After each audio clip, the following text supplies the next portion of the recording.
This is the submerged competition field.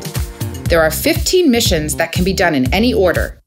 You do not have to complete all the missions. Just try as many as you can in each 2.5-minute robot match. Only the score from your best match will be counted. Before each match, make sure your whole field has been reset correctly. Check with the team that they are okay with the setup of the field before the start of the match.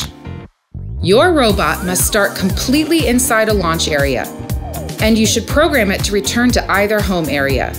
You can handle and modify your robot between runs while it's completely inside either home area.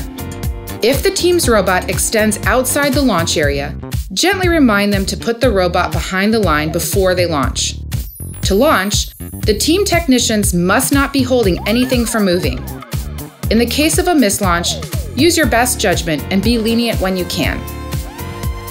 Gracious professionalism is how we express our core values in First LEGO League.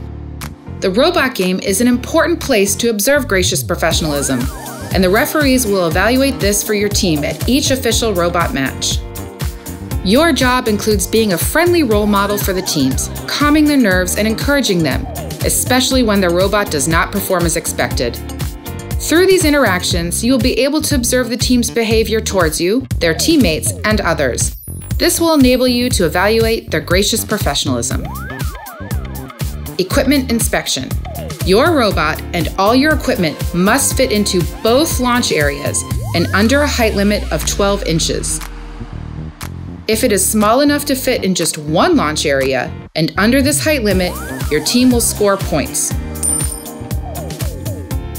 During the inspection time before the match, make sure the robot has 4 or fewer motors, only one controller, and that all the equipment and the robot fit inside both or a single launch area.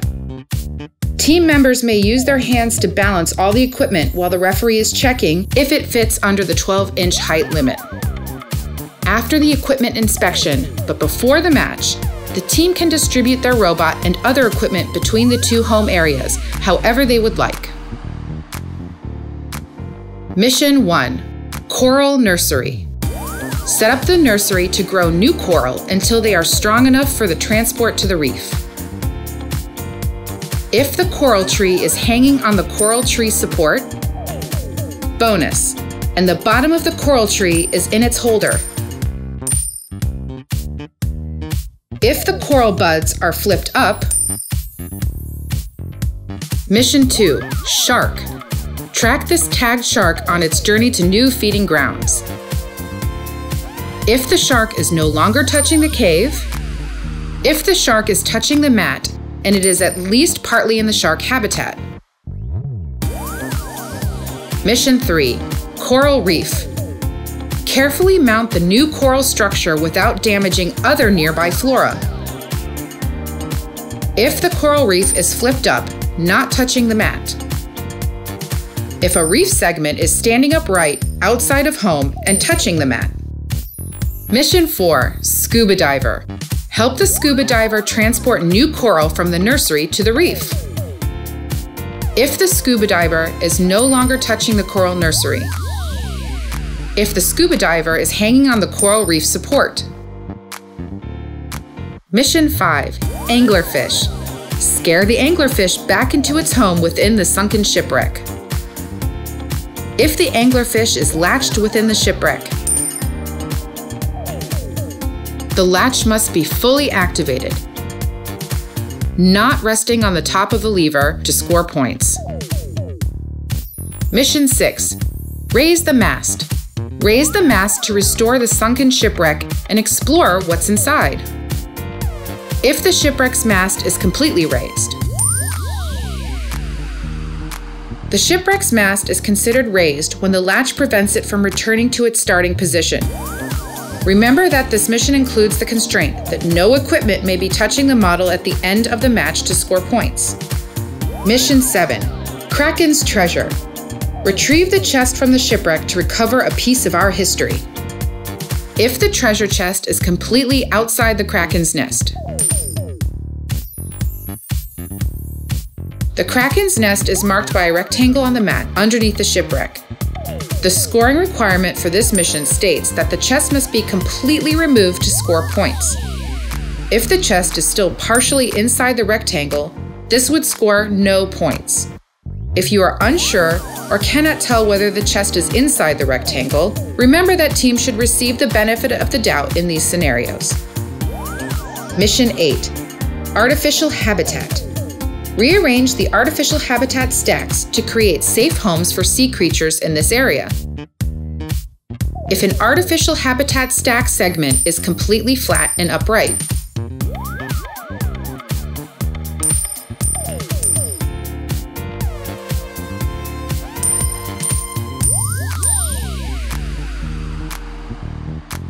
there are 4 segments of the artificial habitat stack, each defined by its yellow base.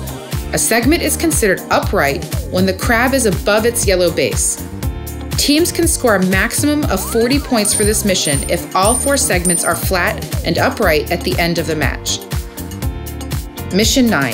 Unexpected Encounter. Investigate the hydrothermal vent and deliver the sea creature that takes a special interest in you to the cold seep. If the unknown creature is released, if the unknown creature is at least partly in the cold seep. This mission does not include the equipment constraint. Teams may use equipment such as a container to capture and move the creature to the cold seep area of the mat. If the mission model or creature are still touching the equipment at the end of the match, teams will score. Mission 10. Send over the submersible. Sometimes you need a specialized vehicle to withstand the immense pressure of the deep. Send the submersible to explore the opposing field's waters. If your team's yellow flag is down, if the submersible is clearly closer to the opposing field,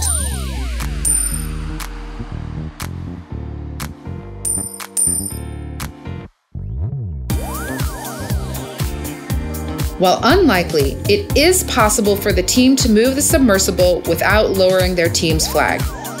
Teams can score points for either part of this mission independently and are not required to lower their flag in order to move the submersible closer to the opposing team's field.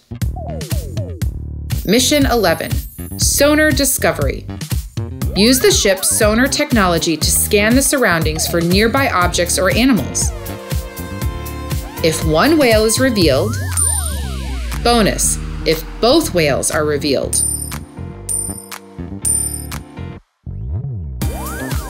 Mission 12. Feed the whale. Krill are a whale's favorite food. Collect the krill and feed them to the hungry whale. Krill at least partly in the whale's mouth.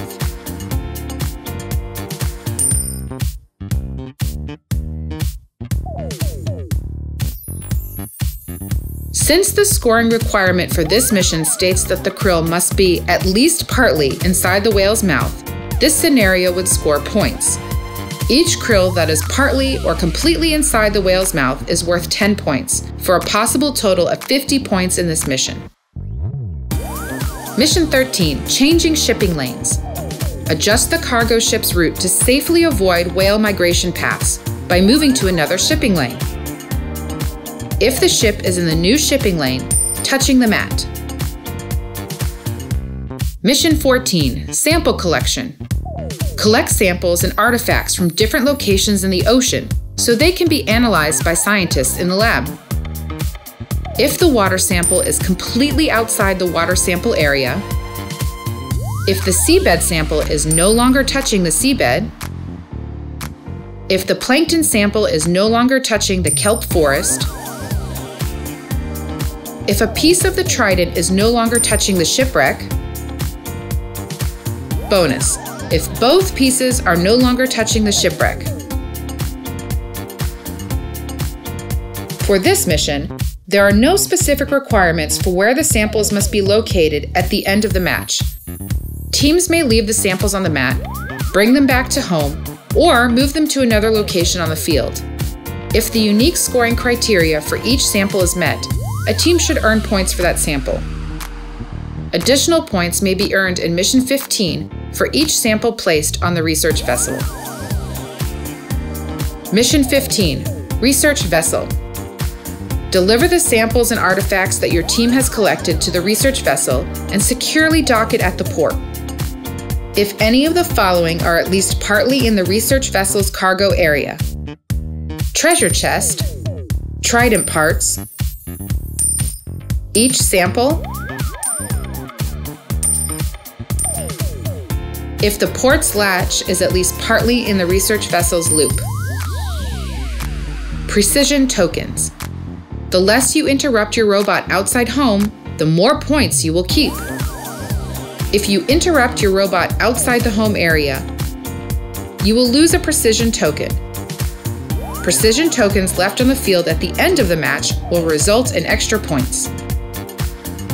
Referees should find a suitable place to put the precision tokens during the match. For example, you might place them on the wall of the table, but out of the way of a mission model. Do your best to make it visible to the team when they lose a precision token so they can keep track throughout the match. Remember to encourage the teams and make them feel at ease, especially during setup. This will give you a good opportunity to observe how they interact with each other and with everyone else. Remember that the pressure is on during the event, so some tears or disappointment is a normal reaction when things don't go well. Remind the team that they have 3 appearances at the robot game, and only the highest score will count. Also, that the tournament itself is only one day in an amazing season spent working as a team. Every team starts at accomplished, or 3 gracious professionalism points, which means a team has succeeded in exhibiting first core values. If a referee observes behavior that is above and beyond expectations, the team's gracious professionalism may be scored at exceeds or 4 points, and that referee is encouraged to share what they observed with the team. Similarly, if a team's behavior shows that they are still evolving their gracious professionalism, they will receive a developing score of 2 points. It is left to the referee's discretion as to whether to fill the gracious professionalism scores before or after the team's signature at the end of the match. Please be familiar with the first core values and talk with other referees about gracious professionalism.